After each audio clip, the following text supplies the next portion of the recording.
QSO Today, episode 516, Rudy Hardy, W5HRH. This episode of QSO Today is listener-sponsored. Only you can keep the QSO Today podcast coming to you every weekend since 2014. Please become a listener sponsor monthly or annually by clicking on the sponsor banner on the show notes page or at the top of the QSOtoday.com webpage. This week, I want to thank Jerry Wright, K6GVW, who became a $100 annual sponsor, and Larry Classy, W4LEC, whose $10 monthly sponsorship is greatly appreciated.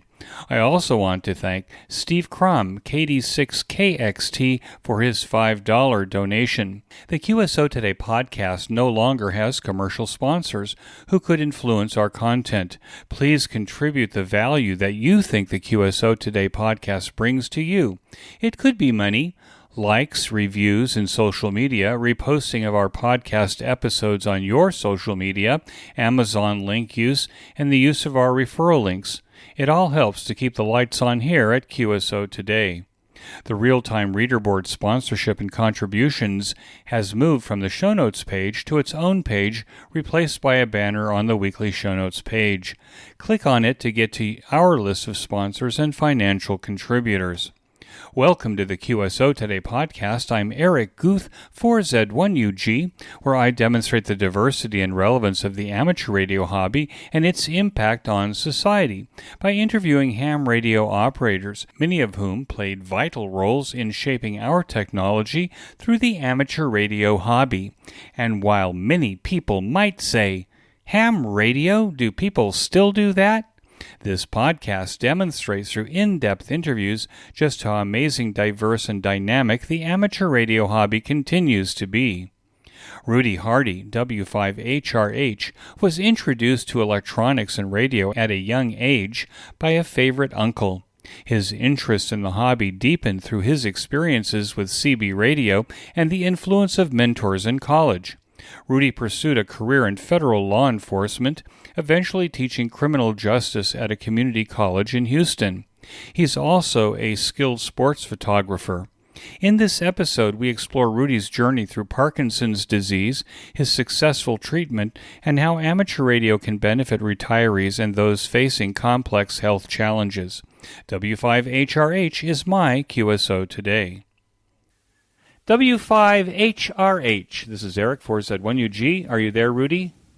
Yes, Eric, I'm here. It's W5HRH. How you doing today? I'm great, Rudy. I'm so delighted to speak with you, and I'm happy that you're on the QSO Today podcast. Can we start at the beginning of your ham radio story? When and how did it start for you? Oh, my goodness. It started, and I thought about this. It started way back in when I was about 8 or 9 years old, believe it or not. My uncle Benny, he was a radio operator in the Navy. For some reason, he was my, other than my dad, he was a good friend. I got a crystal radio set for Christmas. It was a Cub Scout, because I was a Cub Scout at the time. Crystal radio set. I was about 8 or 9 years old. He showed me how to put it together. It was one of those cat whisper things.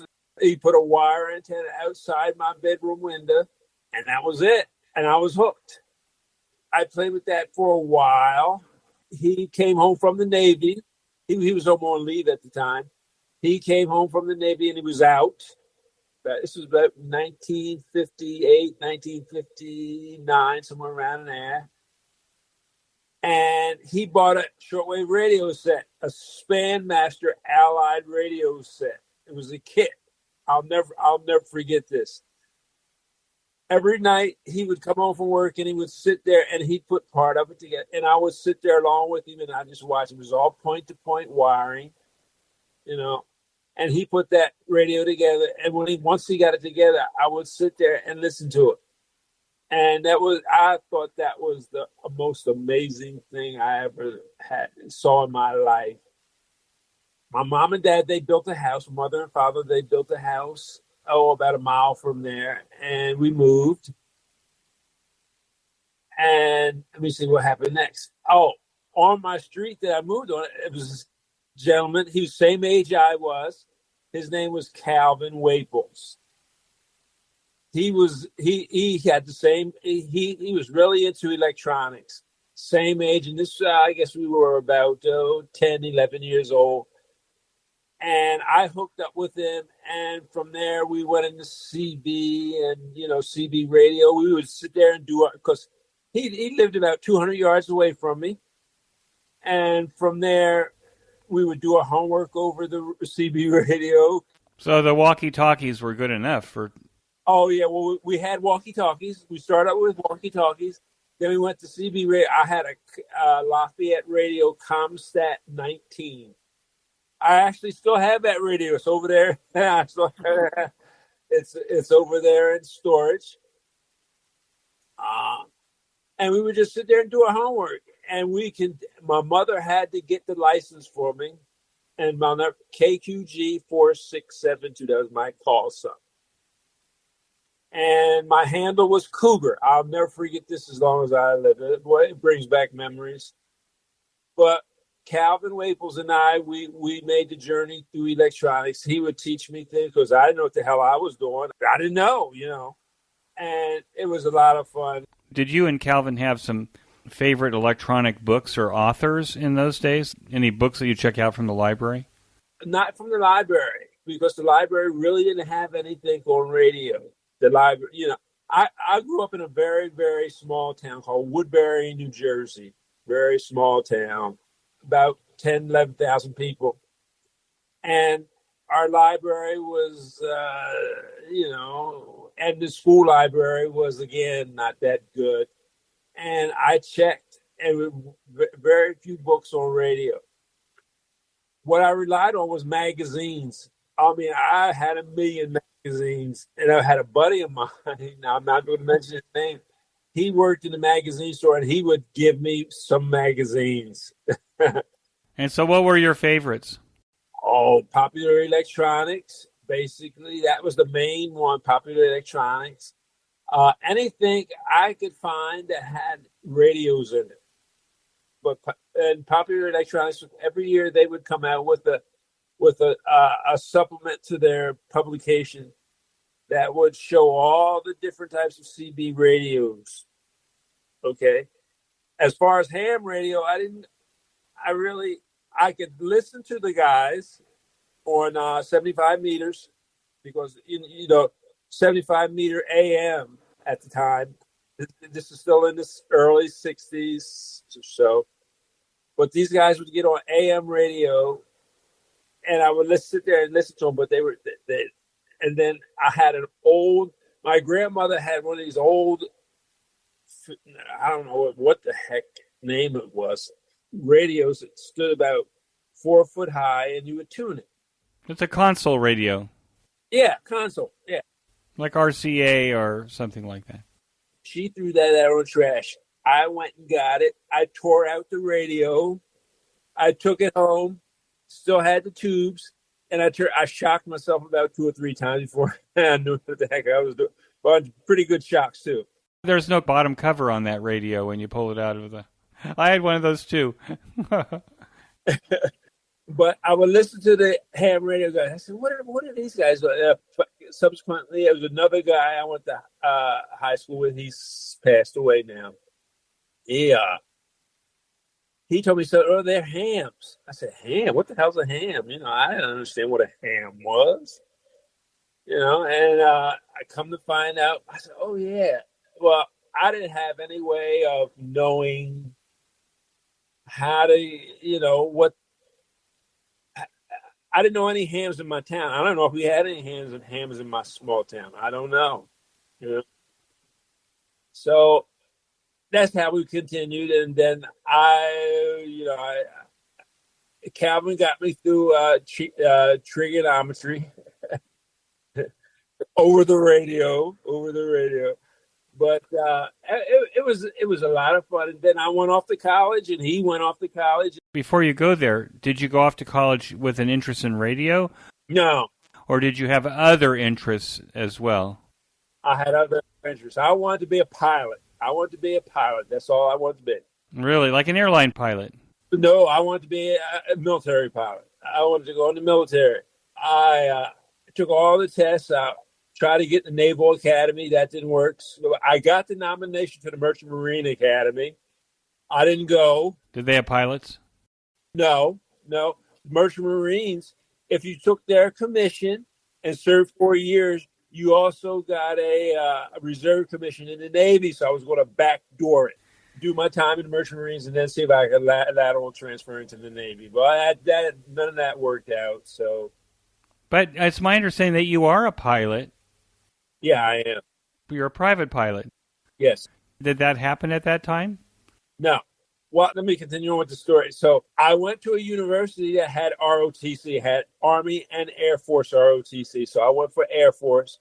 I finished the entire 4 years of Air Force ROTC. I went for my commissioning physical, get ready to be a second lieutenant.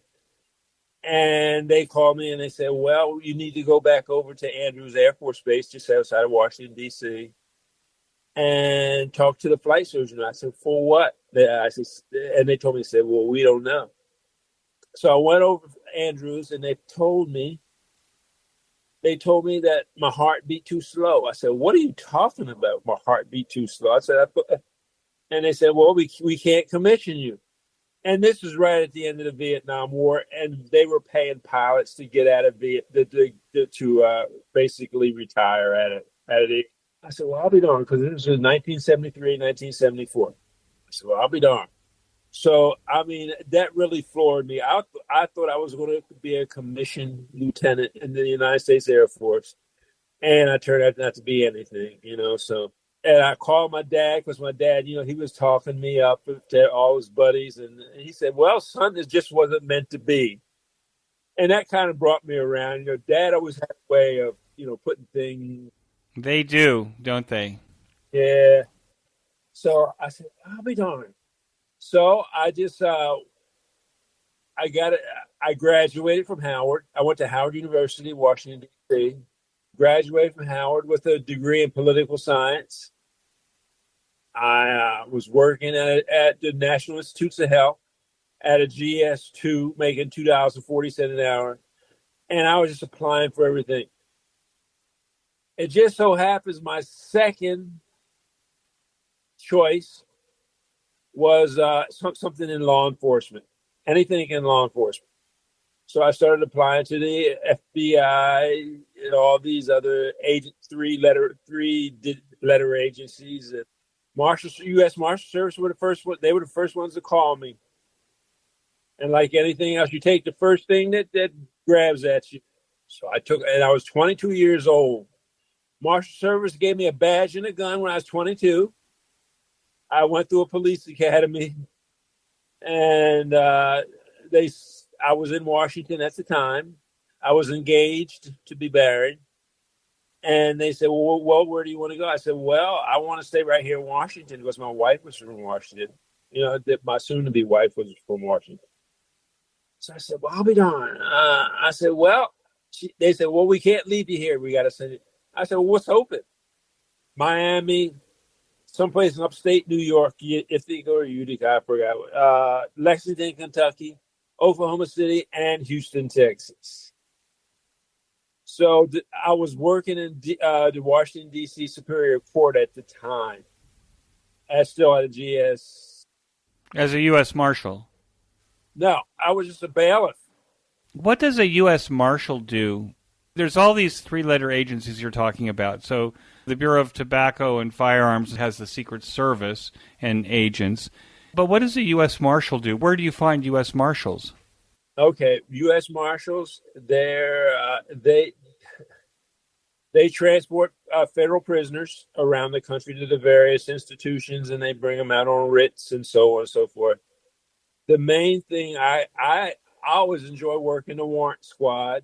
So they serve the federal functions around the country. So if you're in Houston, for example, if you need to serve federal warrants or you need to provide security services in federal courts? Yeah, they protect federal judges, the judiciary.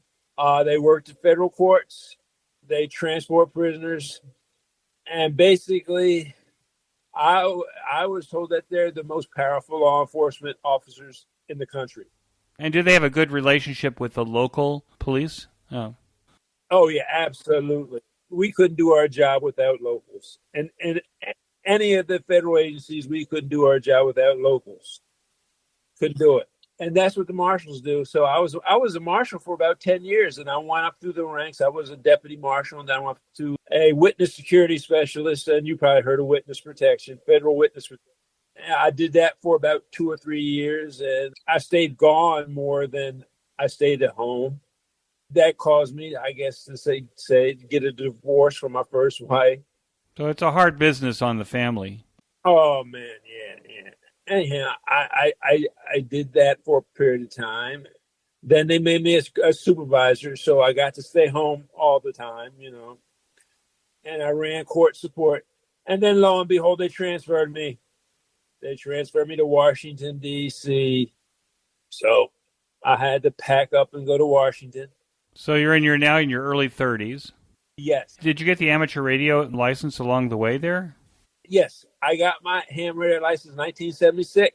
I have my logbook, my first contact, CW contact, because I had a novice license, WN5 UUK, 76. And my first radio contact was actually a guy here in Houston. I couldn't on 15 meters. I love 15 meters. 15 meters was my bread and butter. And then I finally got to talk to guys in other parts of the country. I say they were guys. I assume they were guys. And I went from a novice all the way to advanced. It was about 6 months.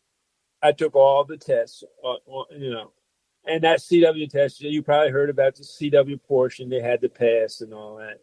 My office in the Marshal Service was 5 floors above the FCC's. So I got to know those FCC guys pretty good. In Houston? Yeah, here in Houston. The engineer in charge, he was a good friend of mine, actually, because we used to eat lunch together. And he said, hey, man, when are you going to come in and get that extra? I said, oh, I will, And I said, I will. I never got my extra. Never did I get my extra. Anyhow, I went, that was when I was in the, so I got got down to Houston here. And I got to look and say, well, how can I be a ham radio? So I got to Houston Amateur Radio Club, which is now defunct. It's no longer exists. Houston Amateur Radio Club. They had a nice meeting house and with a kitchen. Boy, it was really nice over there. And I sat down and learned the Morse code, 5 words a minute. We had an old timer. He's the one that tested us. And he would not pass you unless you did that 5 words a minute. I mean, it was really great. I don't know if you know Eric. I think his last name is Silverthorne. Do you know Eric? Absolutely, for sure. Okay. He's been a guest on the QSO Today podcast, just put his call sign in, but he's done a couple of QSO Today Virtual Ham Expo presentations. When I signed up for CW Academy, he said, I know you. When I first met, he said, we were on Zoom. He said, I said, you do? He said, yeah. He said, I was that little scrawny kid at Houston Amateur Radio. He said, I really like what you did, as far as the Marshal Service. I said, I don't remember you. He said, I wouldn't expect you to remember me since I was a kid at the time. It's funny how things happen. But anyhow, that was great. I got my novice and went all the way to advanced. I never got the extra. So I'm still in advanced. But we advanced operators are a dying breed. So then you transferred back to Washington, D.C. What did you do there? No, I didn't transfer. They transferred me. I ran the court support section. I worked in Superior Court, also known as Super Court. Basically, that's like your county courts and then in your counties. You get everybody coming through there, and we had a heck of a time. It's not your federal. Since D.C. is a district, everybody in there is a federal prisoner. Even if they commit a misdemeanor. Exactly. Everything is federal. Okay. So I worked in D.C. Superior Court for about 6 months. I found out that ATF, Alcohol, Tobacco, Firearms, and now Explosives was hiring. So I applied, and they called. they called me for a interview. So I had to jump on a plane from Washington back to Houston. And the job was in Houston, where my second wife was located. And I said, I'll be darned. So I came down here, and I don't know if you remember the hurricanes. One of those big hurricanes, the last big one is level 3 or something like that. I'm talking about in the 80s, 83, I think this was. Yeah, 83. Alicia, that's the name of the hurricane, Hurricane Alicia. I flew down here the day before that hit Houston. So, needless to say, I didn't have my interview that next day because of the hurricane. So I called into the ATF office, and I said, hey, this is Rudy Hardy. I was supposed to have an interview yesterday, and I couldn't get in. And I called you all, but the phone lines were down, And the special agent in charge answered the phone. He said, oh, yeah, Rudy, we were here waiting for you. I said, oh, my goodness. I said, you were here waiting. So he said, when can you get in here? I said, I can get dressed and get in there. And so I went in there, and they hired me. And that was another good move I made, was getting a lateral transfer from the Marshal Service over to ATF. Because the ATF, they have investigative responsibilities in firearms, arson, and explosives. Right, but they're also Secret Service when it's needed. Yeah, at the time we assisted Secret Service, especially during this time of the year, during election year. They couldn't do their job without us. ATF in Los Angeles, as I recall, their channels were colors or girls' names in the 70s. Yeah, that's probably so. Go to yellow. Oh, yeah, that's Secret Service stuff. And, but it was fun because we made overtime working for the Secret Service. They paid us overtime. That was a lot of fun. So I did that for a while. And you were beyond a GS2 by that point. Oh, yeah. I was 9 or 11, something like that, GS9. And then I spent 20 years with ATF. Now, it's my understanding that from your QRZ page that you also became an investigator. As soon as you're hired as an ATF agent, you are a criminal investigator. You're an 1811. That's the code for retirement purposes, basically. You're an 1811 criminal investigator. And that's what I was. So you're always a criminal investigator throughout your whole career with ATF. Now we had different, I guess you could say, different little niches where you could go into, but you're still always a criminal investigator as long as you're an agent. As long as, what designates an agent from our inspectors? We carry the guns. They don't. So we were required to carry a firearm. That's the way that worked. And now this mid-show break. The QSO Today project that now includes 500 episodes of the QSO Today podcast, the curation of hundreds of hours of QSO Today Virtual Ham Expo presentations for public consumption, is now supported completely by you, the listeners. I am using a business model called Value for Value, a concept developed by Adam Curry, K5ACC, where you contribute to QSO Today exactly what you think its value is to you. Value for Value. This mid-show break and the promotion of the Ham Radio Workbench podcast later in the show are the only commercials that interrupt the program. QSO Today has no commercial sponsors to influence the content, direction, and editorial content of the QSO Today project, which exists solely for the promotion of the amateur radio hobby. Those of you that have listened to over 500 podcast episodes know that I'm not only infatuated by the amateur radio hobby, but by the people who perpetuate it as well. The hours that I dedicate to QSO Today is a half-time job. Your support at any level pays for all of the technology that I use to create, produce, host, and deliver the QSO Today podcast and the project to the ham radio community. And while it is a labor of love, it costs money. I know from statistics and surveys that only 6% of you actually contribute to QSO Today in some form. Please make a generous donation using the slider to set the amount of your donation. Make that donation monthly to ensure that QSO Today is here for the next 500 episodes. As a value-for-value donation, it should be in the amount that you value each episode of QSO Today, or your access to our amazing catalog of ham radio educational videos found on YouTube, Vimeo, and using our own player, link in the show notes page. Become a listener sponsor monthly or annually. Use my Amazon link in the right column of the QSO Today website before shopping on Amazon. Promote QSO to your friends and family by forwarding our email and social media posts. Subscribe to our mailing lists. Subscribe to the YouTube channel. Tell your friends. All of these actions are value for value. Keep the QSO Today project alive by taking action now. We return to our QSO Today. So for people that aren't from Texas, what's the difference between the Texas Rangers and all the other law enforcement? Because I am assuming that you've probably had an encounter or two with Texas Rangers. Oh, yeah. The Texas Rangers, you heard of Department of Public Safety, the State Highway Patrol, right? Right. They get their guys or their Rangers from the Highway Patrol. Highway Patrol, yes. Most of those guys have master's degrees. They're no dummies, so they know what they're doing, okay? And I really enjoyed working with them. And here in Houston, I think they have 2 Rangers that cover Harris County, or here in Houston, 2 Rangers. They do investigative work, especially corruption and things like that. And they make great television shows. Oh, yeah. People who love Texas and they love Chuck Norris. Yeah.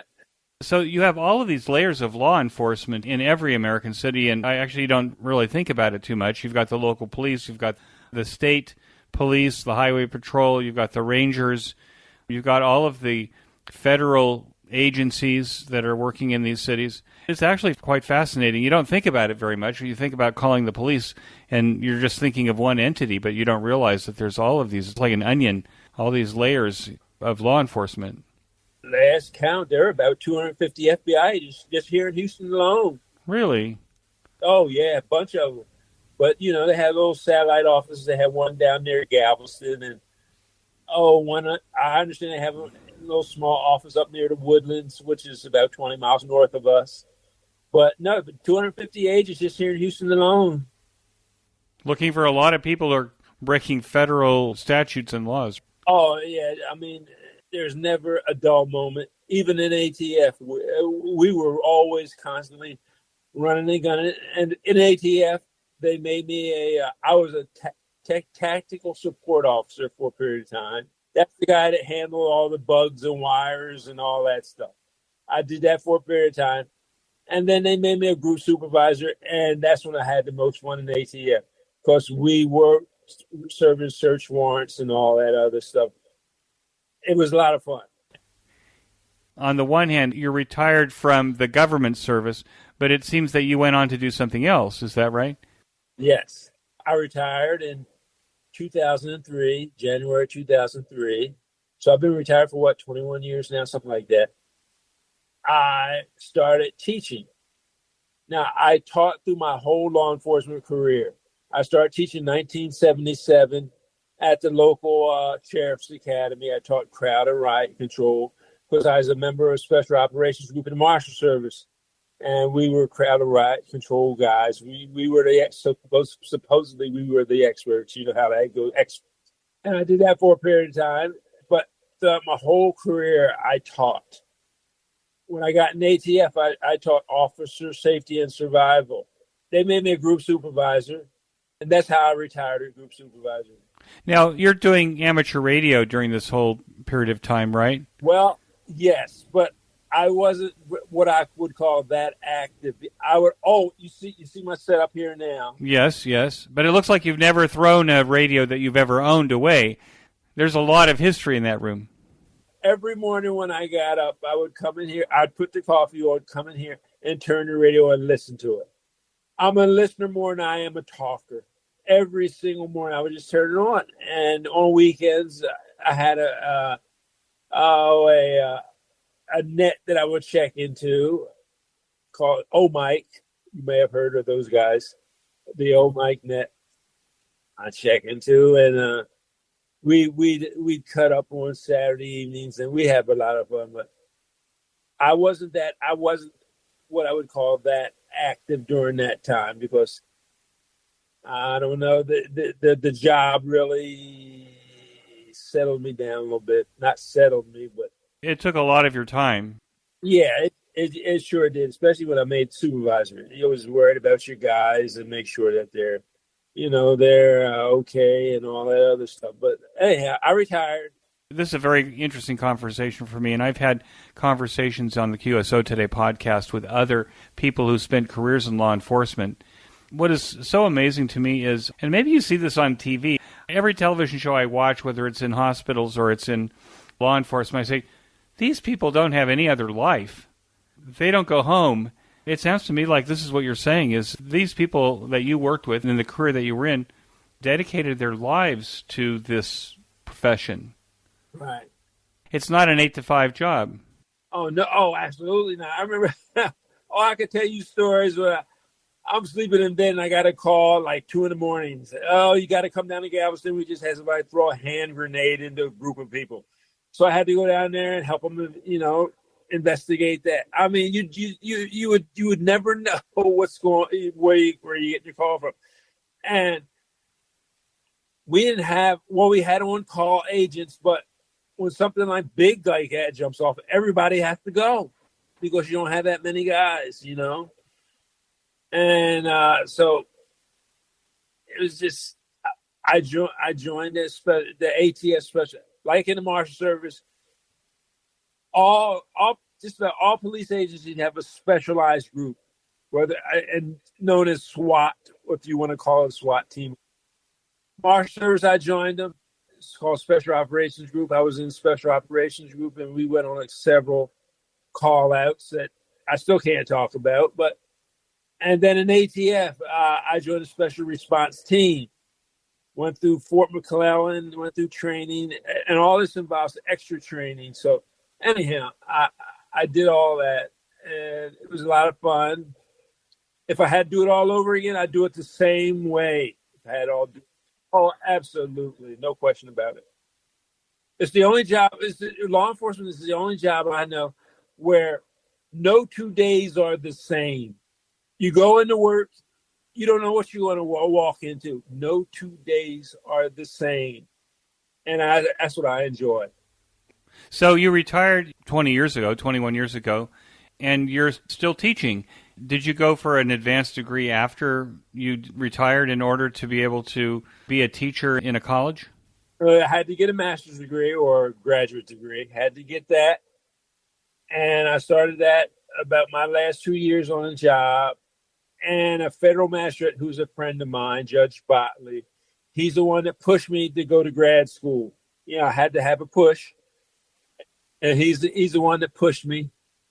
And I went to grad school, and I went in. I didn't take any classes online, no online classes or courses. And I actually went after work. I graduated with a Master's of Science in Criminal Justice, and the local Houston Community College. They hired me as an adjunct. I worked as an adjunct from about 2003 all the way up to about 2007, and then they hired me full time. I couldn't believe it. They hired me full time, and I've been there now. But all my classes now are online. They're all online. Really? Do you like that? No, I don't. I don't like it because you don't get to look into your students' eyes and see if the light's on it, so to speak. You know what I mean? I'm married to a high school teacher. During COVID, being online for her was absolute torture. She loves being in the classroom with her students. I enjoy being in the class, but that's just the way it goes. And why do they do that? I'm just curious. Do they no longer have a facility in classrooms? Houston Community College, we have about 10 or 12 campuses here in the city. But I don't know.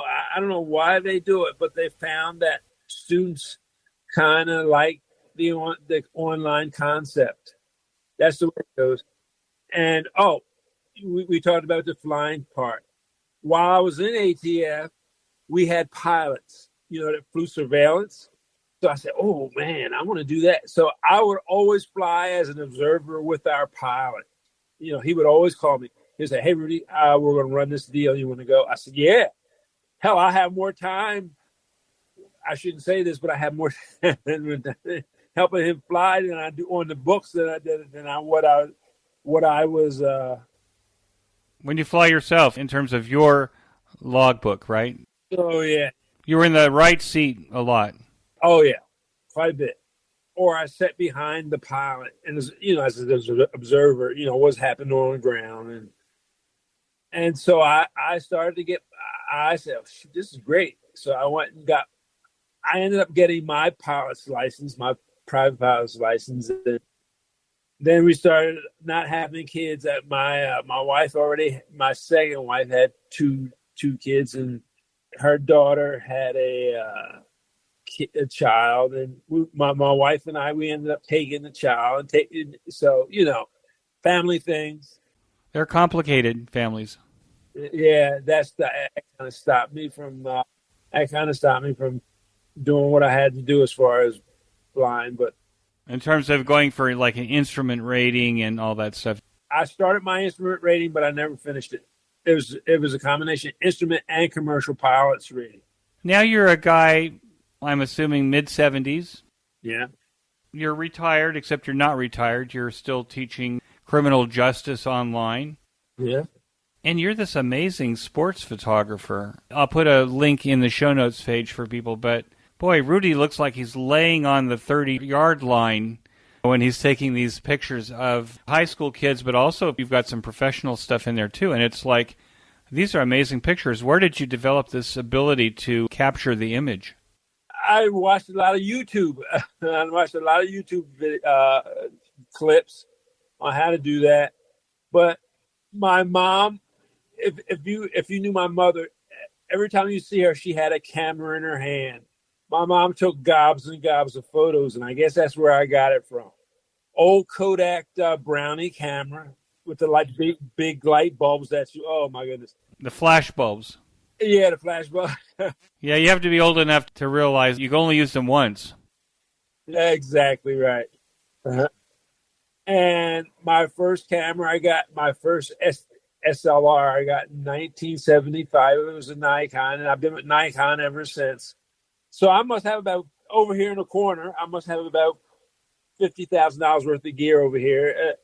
I got the 28400 that cost me $12,000, but that's neither here nor there. And I got a bunch of lenses, but you got to remember, those cameras that we use nowadays, they're computers. They're nothing but basic computers. That's what's inside of a computer. So if you point it and click that shutter, chances of you getting a decent picture are very high. And their choice of lenses allows you to appear like you're actually on the field during the game. You're off on the sideline. I was credentialed to shoot all the Texans games for about 4 or 5 years. I also had a credential to shoot the Houston Astros. I would call up the Texas A&M college football and go up there and shoot, but that was a hassle.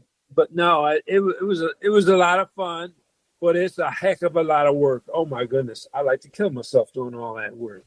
And, and especially the post-processing of the photos.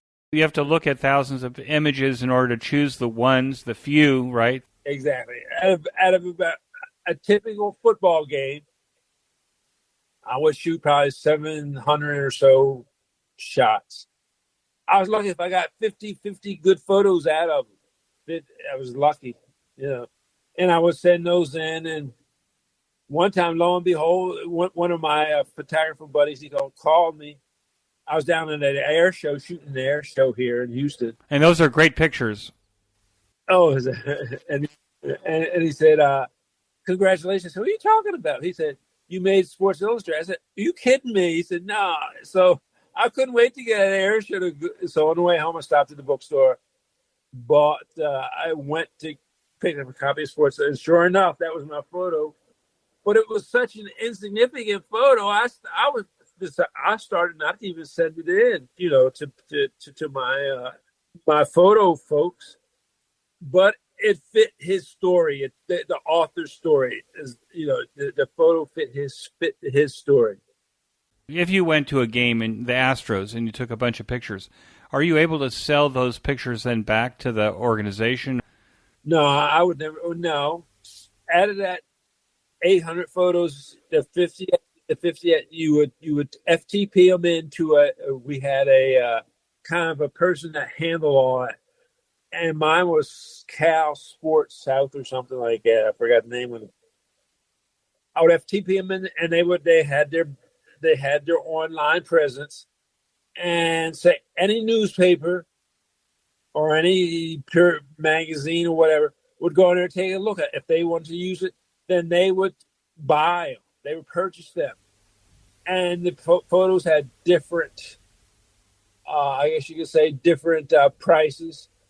The most expensive one I saw was that $35, and I forgot. I think it was a picture of Tom Brady or somebody like that.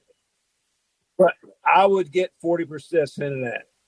You follow me? I would get 40% of 35. So the way to make money selling those pictures for the national newspapers or something like that to pick them up and you to become the preferred photographer for various events. I don't know how those guys do it, because that's a lot of work, because I always shot from my knees. I never shot standing up. Always would shoot from your knees and getting down and getting up. Oh, that was tough. That was really tough. Yeah, typically the professional NFL game would start at 12:05 in the afternoon. I would get there at 8 in the morning, get ready. I would shoot the warm-up sessions, come back in, send FTP those photos in, then go back out, and the game would be over about 3:30. I wouldn't leave there until 5. So you follow me? And I don't see how those guys do it. Those actual photographers who make a living at it. I don't see how that's work. That is pure work. The folks that run the football show, that they feed you and they give you some pretty good food too, I must say. At least you get something to eat over the course of the day. Yeah, they feed. Yeah, it's pretty good food. Pretty good. Let's talk about what you're doing in ham radio now. Anybody that goes to your QRZ page is going to see that the list of equipment that you have is quite lengthy, which gives you a wide variety of operating options. I noticed that you also have some QRP rigs. But what's your favorite operating mode now? Oh, sideband, single sideband, voice. Are you a rag chewer? I'm not a rag chewer, but if I hear a conversation or I just want to get in there and call CQ and start up a conversation, I will. But I'm a net control maritime mobile service network, and that's every Tuesday at six to 7 is my time. That's a lot of fun because I get to talk to guys from coast to coast, basically, and that's a lot of fun. But sideband, all these digital modes, and I like CW, but I'm no good at it, but I like it. That's the way I feel about it. I'm no good at it, but I like it. Do you operate the digital modes? I have a computer running in Vera AC. You probably heard of that. Matter of fact, I connected up to it. Yeah, I might have worked you on Vera AC, actually. Yeah, of course. There's a gentleman, Israeli station, I hooked up with it last night. And I think it was the author of Vera. That's right, 4X1 AC. I think it was him, yeah. He was a guest on QSO Today. I hooked up with him last night. FT8, I just sit there and monitor it. I'm not a big fan of FT8. Matter of fact, all the guys I talk to on Zoom, we have a Zoom channel. I'm always down playing FT8. I like these digital modes because it tells me where my antenna is getting out to, or how my propagation from my house seems to be working. Of all the rigs that you have, what's the one that you like the best? I have a Kenwood TS990. I have that here. But my favorite rig is my ICOM 7610. That is a great radio. I mean, if you want the bang for your buck, get that 7610. So the 7610 is your favorite rig, but you have a whole bunch of rigs. I saw that you had some QRP rigs too. Do you operate POTA in the field? I've never been in POTA. I operate from my backyard. When I want to do QRP I string up an antenna, wire it, and I work from my backyard. But I've never worked POTA before in my life. I want to, and there's a reason for that. I'm here with my wife, and my wife's sick, and I just want to be close to her, and it's just one of those things. But I got about 10 or 12 QRP rigs. There's some around here. So, and you built some of them yourself, right? Because I see that you've got a QRP Labs. No, I had that built. They built that for me. No more building. My eyes and I can't take it anymore. And now this mid-show break.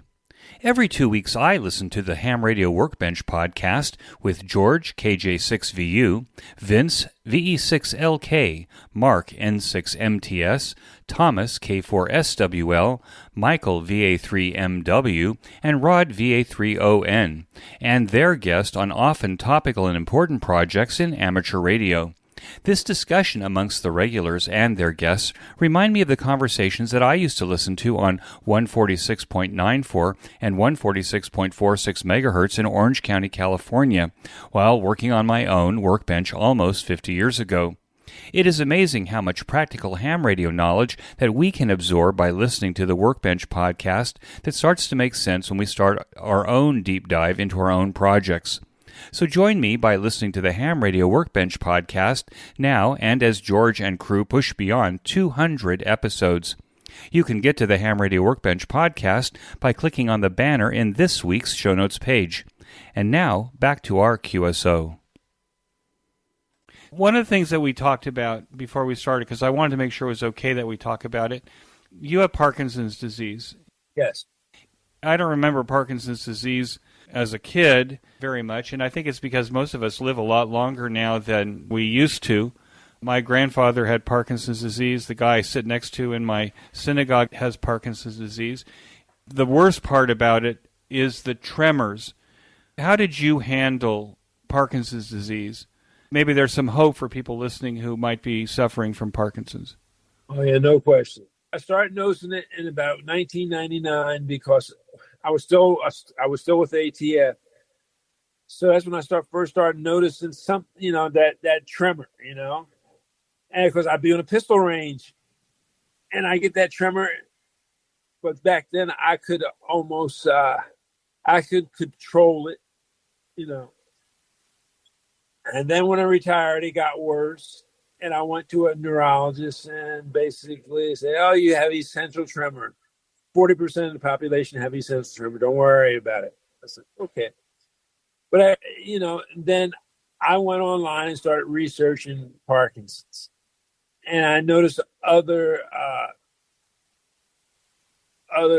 symptoms with Parkinson's. I had them all. I changed neurologists, and I went to another neurologist, Dr. Sheila Jacobson, wherever they had. And she said, well, let's see. 2 years later, she said, well, I have good news and I have bad news. This is 2 years after trying all the medication. She said, you have Parkinson's. I said, well, hell, I could have told you that 2 years ago. She said, what else? She said, I want you to go to the seminar. And so I said, okay. So I went to the seminar, and that's where they discuss deep brain stimulation. And I listened to it. The doctor here in Houston was with St. Luke's Hospital here in Houston. He was there. She introduced him to me at the end of the seminar, and I talked to him. And I don't know how must have been talking to somebody about ham radio. And he said, I understand you're a ham radio operator. I said, yeah. He said, so am I. He said, I used to be the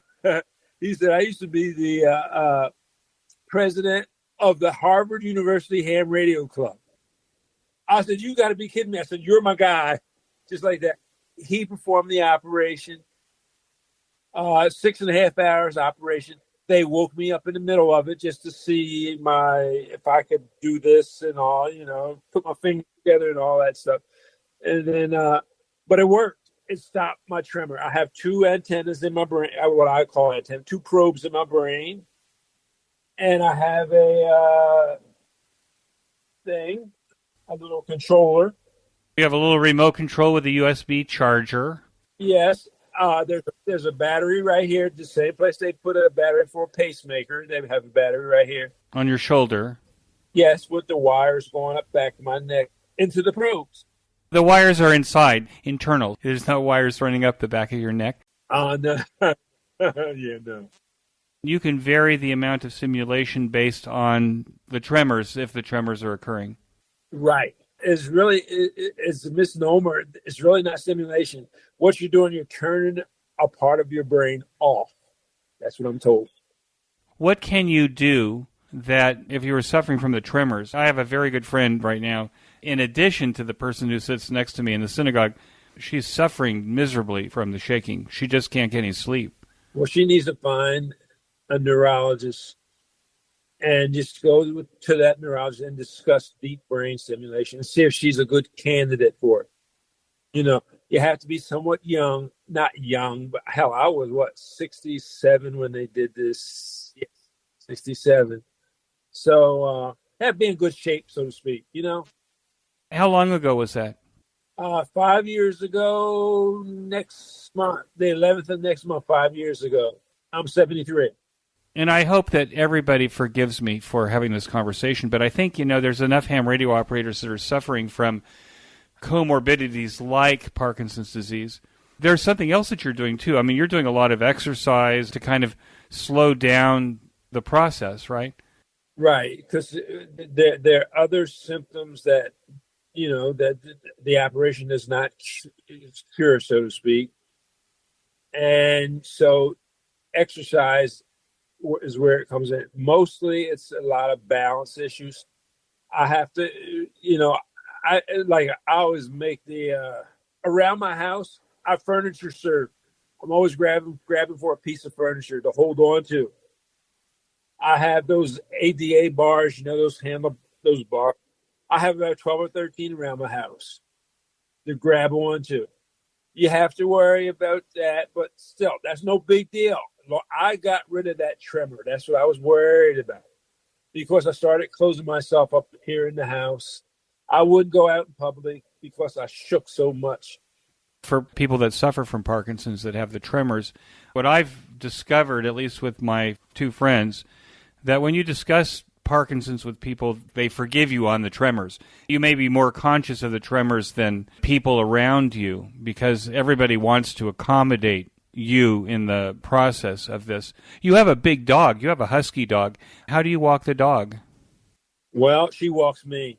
I'm looking at her right now. She sleeps during the day and she gives me heck at night. But I have a huge dog as well. She's always nosing me for another walk or something. Right.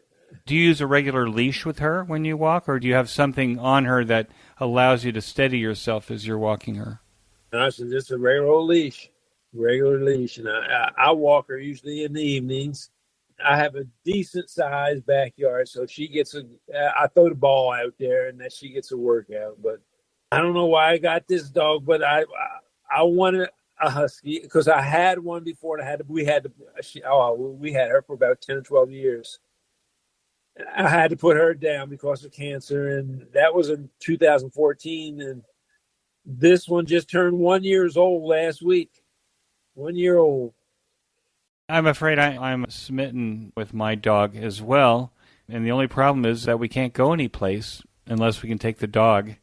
I keep saying, Karen, we should go on vacation someplace. And she says, not until the dog is gone. But the dog's only 2 years old. Maybe we're going to have to wait, or maybe we'll just have to figure out, love me, love my dog. We'll take the dog to wherever it is that we're going. Let me ask you, what excites you the most about what's happening in amateur radio now, and how does that affect your amateur radio operation? What excites me? I'll put up some pictures of your shack, but you have everything in your shack. You have the capability of doing almost anything in ham radio. I was doing satellite, but I took my satellite antennas down, and now I'm putting two bigger antennas together there on my patio. And the reason I haven't put them up is because it's been hot here in Houston. Oh my goodness, we're looking at what is it? It's 95 right now. It was 102 yesterday. Right, with humidity. Yes. So as soon as it kind of cools down a little bit, I'm going to put these two antennas and get back on the satellites. But I kind of like satellite communications more than anything. But you have to know what you're doing. And because I was back in satellite in the early 90s during AO13 and the storing forward sats, UO14 and so on and so forth. And then I got out of it. And then a hurricane came through here, so I had to get up there and pull those antennas down. Satellites would be your passion if everything on the roof was working? Yes. Oh, yeah. And in the meantime, you're operating nets on a regular basis? Yeah. Are you doing anything on like DMR or HF or anything like that? I listen to DMR every night before I go to bed. I have a handy talkie there on my bed or near it. And I listen to those guys on Worldwide and the AMSAT group. So I do a little bit. I don't talk much, but I do a little bit of DMR. What else do I do? D-Star is basically gone here in Houston. There's no more D-Star. The digital modes, FT8. I like their AC because it kind of reminds me of the old packet days. I don't know if you remember the old packet radio. Rod Deutsch, who developed Ver AC, came from the old packet days. I think you'll find we discussed it in his interview that he was inspired by the packet. I like it too from that standpoint. I like the ability to actually send a message to somebody and say, hi there. So you're actually having more of a conversation than having the computers just talk to each other. Exactly. Saying, and now they got in FT8. They got this zombie mode. I don't know if you heard of that. The zombie mode. Have you heard of that? No, I haven't. Oh my goodness! They got FT8 where you just turn it on, and you can leave it. You can go on a trip across the country, and your computer is making contacts for you and logging them. They must have some kind of instant messaging back to your smartphone so that if anybody asks, you had a conversation with them last night. Maybe that's what they need to add. They need to add the logbook to your smartphone so that you can, at least when somebody calls you, they can say, oh, yeah, I did talk to you last night. I do not. To me, and there's others that agree with me. That's cheating, especially if you have to turn those logs in and you're trying to get some award. That's true. I don't like that. But anyhow, that's neither here nor there. Rudy, before we go, what advice would you give to newer returning hams? Okay, this is, and I thought about this. Okay, we have to recruit. We have to get more involved in our hobby. I think at the beginning of your at the beginning of your show, you said something about ham radio. Do they still do that? I don't want it to become ham radio. What's that? With younger people, this is exactly what they say. The older people say, oh, I remember growing up with ham radio operators. Do people still do that? But when you say to younger people, amateur radio, ham radio, they have no idea what you're talking about. We've done a very terrible job as a group of educating people about ham radio so that they at least know that we're still there. Exactly. Well, I know every year we get with the JOTA Jamboree on the air, the scouts, and we usually go out at the local scout facility here. We set our radios up, and we make some contacts and so on and so forth. But still, we need more. We have to get new blood in here, because if we don't, we will lose it. And they're still nipping at our heels. The big boys, that they want our spectrum.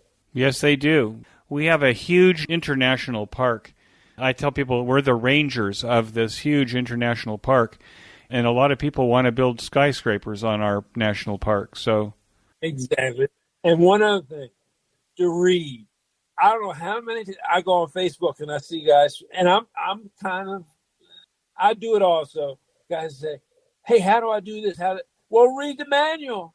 We're not very forgiving, is what you're saying. And when a guy asks an innocent question, because it was maybe so long ago, we forget how hard it was for us at the very beginning to do simple things like put a PL 259 on the end of a piece of coax. It did take a little bit of expertise. Oh my goodness! Now they cripple more. We should kind of dial it back on the social media. Be nice to people that ask what we think are dumb questions, because that's where we were. Oh yeah, I put one about my 990. I said, I couldn't get it at. I couldn't stop it from transmitting only 5 watts. I turned it up. I said, what the heck is good? I went to the manual and nothing in there about the manual. So I said, well, here I go. I went over to the 990 formula. I said, hey. And then the guy came back and said, the DV something or another one. It's a switch on the radio. He said, and that was it. That's what I did. I thought I had to box that radio up and send it back, all 50 pounds of it. But anyhow, on that 7610, the way I learned how to use that I had the manual sitting right there beside me. Anytime I ran into an issue, I would always go to the manual. I would find it and then do it. If we could just read, and I find that issue with my students, my criminal justice students, they don't want to read. They won't read out of the classroom. No. Oh, no. I think that's true with just about anything that is like learning a musical instrument, for example, or any other skill. I'm a merit badge counselor for the Boy Scouts, and I find the kids don't read outside. They won't read the manual. Their parents won't read it with them. My twin brother's a music teacher. They won't spend 5 minutes a day practicing the piano or whatever it is. And I guess maybe we're just not able to convince, maybe it starts with parents, but maybe I grew up in a different time. My parents said, your grandparents are paying for music lessons. You better practice every day for an hour. That's the way it was, but it's impossible to get people to do the work that it takes to become excellent outside of whatever it is they're doing. That's right. And ham radio is the same way. You actually have to spend some time reading, look at YouTube videos. We are so lucky in 2024 that we have every resource. We have the best teachers in the world at the tip of our fingertips. I got a radio right here, a shortwave radio. I've had it for a week. I cannot figure out how to turn this rascal on. I don't know how to turn it on. I've read the manuals. Is that the one that has a hand crank also for the power? No. This is from Radiodity. So it's a Chinese shortwave radio. Right. I cannot figure out how to turn it on. There's got to be one button you hold down. I hold it down, and oh well. Rudy, it's such a pleasure to have this conversation with you. I so appreciate your saying yes and allowing me to have this QSO with you on QSO Today. With that, I want to thank you so much and wish you 73. Thank you for coming on the show. Okay, Eric, 73. That concludes this episode of QSO Today. I hope that you enjoyed this QSO with Rudy. Please be sure to check out the show notes that include links and information about the topics that we discussed. Go to www.qsotoday.com and put in W5HRH in the search box at the top of the page. You can sponsor the transcription of this episode or any of the previous episodes by clicking on the transcription button on every show notes page. The cost is $75 per episode, regardless of the length. We will quickly transcribe the episode and give you credit for your sponsorship. Please send us the call sign of the podcast to make sure that we transcribe what you want. Remember that QSO Today is value for value. Please support our project by making a donation or becoming a listener sponsor today. Use our Amazon link before shopping at Amazon, as we receive a small commission on your Amazon purchases. Subscribe to our mailing lists, both my blog and the podcast, and forward the messages to friends and family who would enjoy QSO Today content. Promote us on social media and give us a 5-star rating and reviews whenever you are asked. QSO Today is available on every podcast player and venue, including Apple Podcasts, YouTube, Spotify, and Podcasting 2.0. Get a Podcasting 2.0 player to make it easy to get your next episode as soon as we publish. My thanks to Ben Bresky, who, as the consummate artist, makes this host and his guests always sound brilliant. Ben also publishes a weekly Jewish history podcast. There is a link to that on the QSO Today homepage. Until next time, this is Eric for Z1UG 73. The QSO Today podcast is a product of KEG Media Inc., who is solely responsible for its content.